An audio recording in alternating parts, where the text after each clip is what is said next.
Assalamualaikum warahmatullahi wabarakatuh. Ananda Solihah, gimana kabarnya hari ini? Mudah-mudahan kita semua selalu ada dalam lindungan Allah Subhanahu wa Ta'ala. Gimana belajarnya hari ini? Mudah-mudahan kita tetap semangat ya. Nah, untuk pembelajaran kali ini, Ibu akan bahas mengenai menjelaskan manfaat keberagaman jenis usaha dalam masyarakat.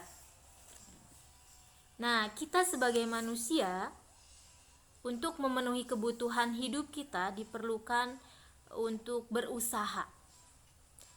Usaha itu bisa diartikan sebagai bentuk pekerjaan. Manusia, untuk memenuhi kebutuhan hidupnya, itu harus bekerja. Adapun di Indonesia, banyak sekali jenis usaha yang dilakukan oleh masyarakat Indonesia itu sendiri.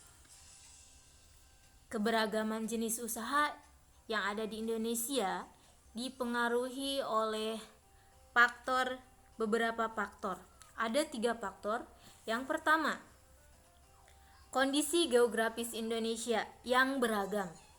Yang kedua, penyebab sumber daya alam yang tidak merata.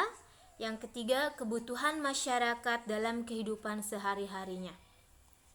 Faktor pertama yang menjadi penyebab jenis usaha kegiatan masyarakat itu berbeda adalah kondisi geografis di Indonesia, di mana kondisi geografis Indonesia itu kan terdiri dari dataran tinggi, dataran rendah, daerah pantai, daerah pegunungan. Nah, itu pekerjaannya pun berbeda. Contohnya yang ada di daerah pantai, pekerjaannya menjadi apa? Nelayan. Betul. Kemudian yang kedua, yang ada di dataran tinggi, pekerjaannya apa coba? Pekerjaannya adalah kalau tidak mereka membuka lahan perkebunan ataupun menjadi buruh perkebunan, diantaranya perkebunan teh ataupun menjadi buruh pemetik teh. Dan di dataran rendah seperti yang ada di daerah kita, banyak lagi jenis pekerjaan yang dilakukan oleh manusia itu sendiri. Ada yang bekerja di perkantoran, ada yang bekerja sebagai pedagang, ada yang bekerja sebagai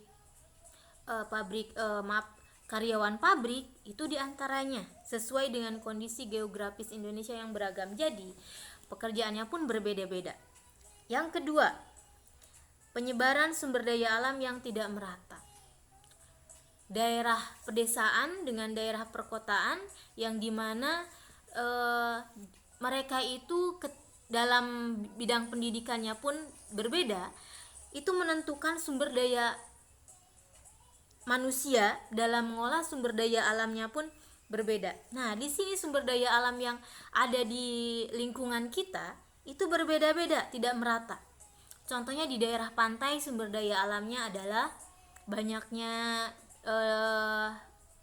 menjadikan mereka pertama pedagang, kemudian yang kedua penyewaan ban ataupun penyewaan selancar ataupun menjadi guide ketika ada wisatawan. Kalau yang di lautnya sumber daya alamnya ada banyak ikan, makanya mereka berusaha atau bekerja sebagai nelayan. Yang di daerah pegunungan, karena lahan mereka itu udaranya ataupun cuacanya bisa diartikan sebagai cuaca yang dingin, maka mereka itu di sana membuat ataupun membuka lahan usahanya, membuka bidang usahanya dalam bidang perkebunan, baik perkebunan teh ataupun membuka lahan perkebunan sayuran. Kemudian yang ketiga, kebutuhan masyarakat dalam kehidupan sehari-hari. Nah, kebutuhan masyarakat yang dalam kehidupan sehari-hari itu beragam. Banyak sekali yang dibutuhkan oleh manusia itu. Pertama, orang yang di daerah pantai, mereka itu kan menghasilkan ikan, artinya mencari ikan di laut sebagai nelayan. Apakah mereka setiap hari itu cuma makan ikan? Tidak. Jadi, kebutuhan masyarakat di pantai juga mereka membutuhkan sayuran. Membutuhkan contohnya beras, membutuhkan ketika mereka itu ingin menyeduh teh, membutuhkan teh. Di mana mereka harus mendapatkannya? Mereka harus berhubungan dengan orang yang berada di daerah pegunungan yang menghasilkan teh yang menghasilkan sayuran dan yang lainnya. Begitupun sebaliknya. Nah, di sini jadi keberagaman jenis usaha di Indonesia itu memberikan banyak manfaat bagi masyarakat itu sendiri. Karena mereka saling melengkapi kebutuhan mereka masing-masing. Nah, adapun perbedaannya, perbedaan jenis usaha ini mendorong agar masyarakat untuk dapat saling bekerja sama satu sama lain. Contohnya lagi, tubuh kita memerlukan apa? Memerlukan pakaian untuk menutupi kulit kita, untuk menutupi dari aurat. Dari mana kita dapat pakaian kita? Tidak langsung berubah bentuk, tidak langsung menjadi pakaian. Tidak langsung menjadi pakaian. Pakaian yang kita buat itu bukan langsung pakaian yang langsung dipakai, tapi ada prosesnya. Di mana proses itu yang pertama, untuk menghasilkan sebuah kain, kita harus tahu dari mana kain itu berasal. Pertama, kain ada yang berasal dari kepompong ulat sutra. Yang kedua, ada yang berasal dari kapas. Contoh yang dari kapas adalah kain katun.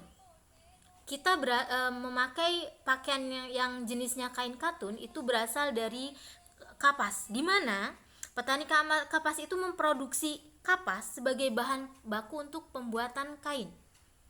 Kemudian dari kapas tersebut dipintal menjadi benang.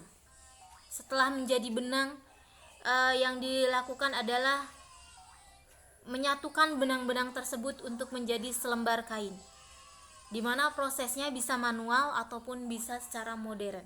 Kalau secara modern itu dengan cara mesin.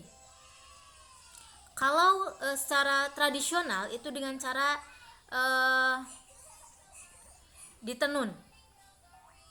Kemudian setelah jadi kain, barulah kain itu dijadikan sebuah pakaian oleh, dimana bisa perusahaan, bisa perorangan, itu para penjahitnya. Dan para penjahit tersebut kemudian membuat dari kain tersebut, membuatnya menjadi satu pakaian yang dapat kita pakai. Nah, jadi hubungan tersebut, jenis pekerjaan yang berbeda, jadi petani kapas, kemudian pabrik tekstil ataupun industri tekstil yang mengolah yang mengolah kapas tersebut menjadi selembar kain, kemudian dibuat lagi oleh para penjahit yang kemudian dijual oleh mereka supaya kita memenuhi kebutuhan kita masing-masing. Dari ketiga profesi tersebut menunjukkan bahwa jenis usaha yang dilakukan oleh masyarakat itu saling berhubungan satu sama lain. Oleh sebab itu, keberagaman yang ada menjadikan faktor pemersatu bagi masyarakat yang ada di dalamnya. Nah, itu adalah manfaat dari keberagaman jenis usaha dalam masyarakat. Dalam materi kali ini, Ibu cukupkan sekian. Terima kasih atas perhatiannya dan terima kasih sudah mendengarkan penjelasan dari Ibu. Wassalamualaikum warahmatullahi wabarakatuh.